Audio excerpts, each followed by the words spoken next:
Hi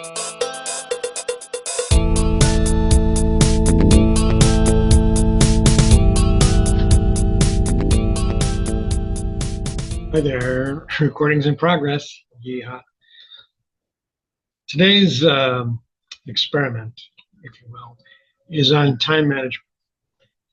And evidently this is something that a lot of creative people have to deal with.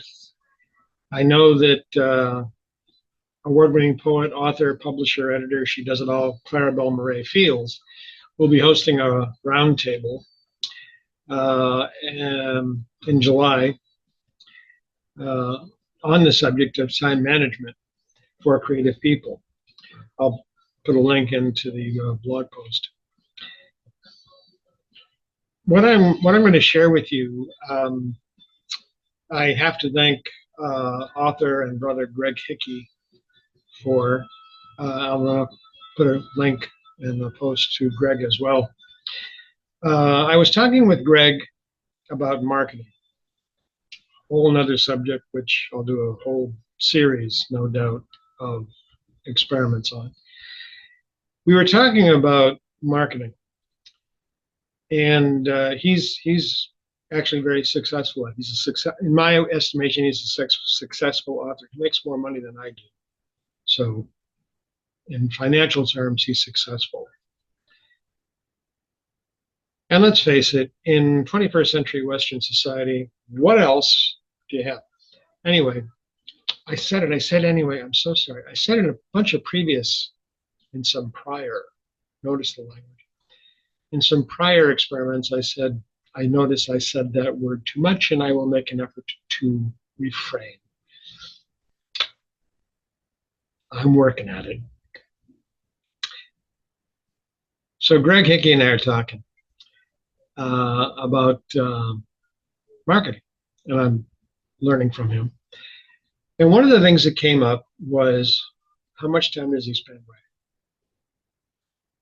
And Greg shared that he spends, his day is bifurcated, essentially. He spends half his day writing, usually the mornings, and then half the day marketing. And that was actually revelatory to me. I am the kind of person that once I'm doing something, get out of my way. That is very useful in research, which is what I was doing most of my life. To a certain degree, it's very useful in business. And as an author, as a full-time author, yes, you want that focus, you want that arrow stuff going on. You want to be a stiff arrow going towards stuff.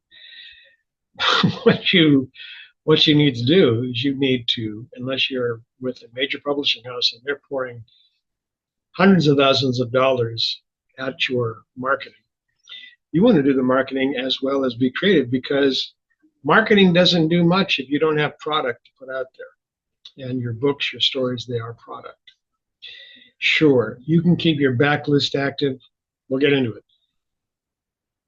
That noted, if you don't have new product, because readers, once they find an author that they really like, they're going to want to read more and more and more and more and more of that author. And if you don't have a lot of stuff out there for them to go, I like that one, I want that one, I want that one, I want that one, they're going to move on. They'll go through your 2 or 3 books and go, okay, I'm done. Well, gosh, I wish they'd write some more, but they haven't, so I'll just go, Amazon says these are similar, or people who bought this bought those. We'll take a look.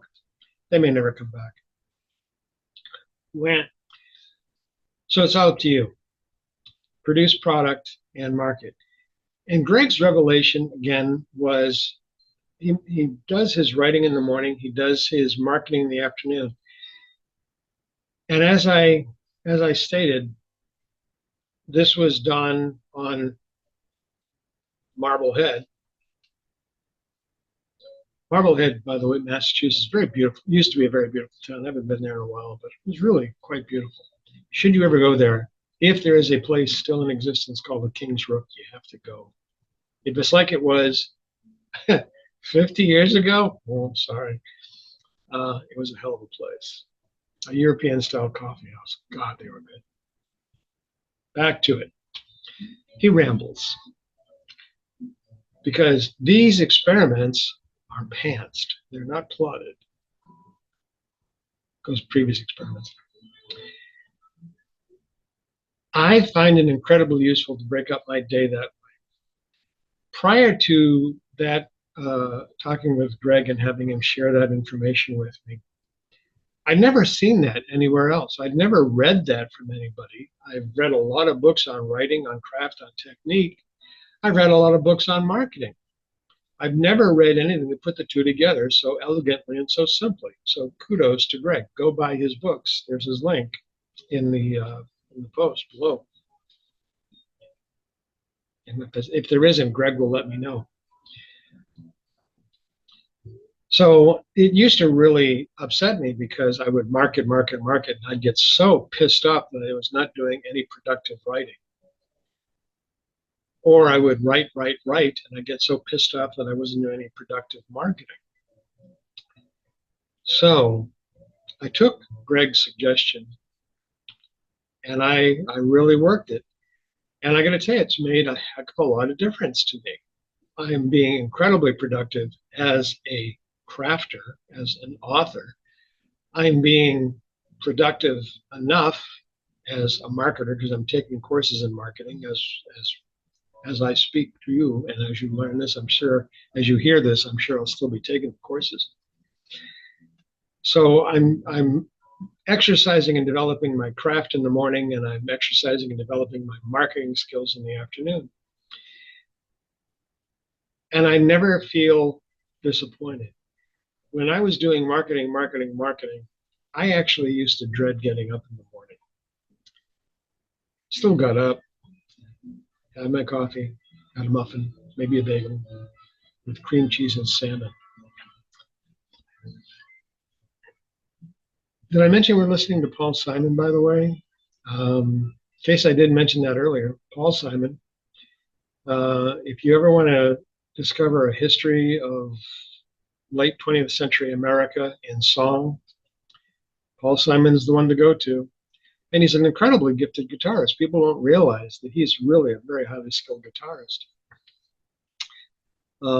He started with Garfunkel.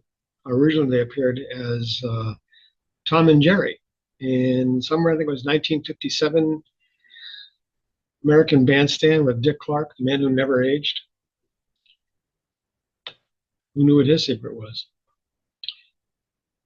So I'm not disappointed anymore. I'm not upset with myself anymore. I am productive on two channels, if you were. And it is glorious because I recognize I'm actually getting stuff done. I'll go as far as to say I'm more productive because I don't write to the point where I'm exhausted and my brain is basically jello. Or the technical term for it is brain poo, just so you'll know. Likewise, I'm not marketing and missing stuff and just putting stuff into the marketing systems because I'm too tired to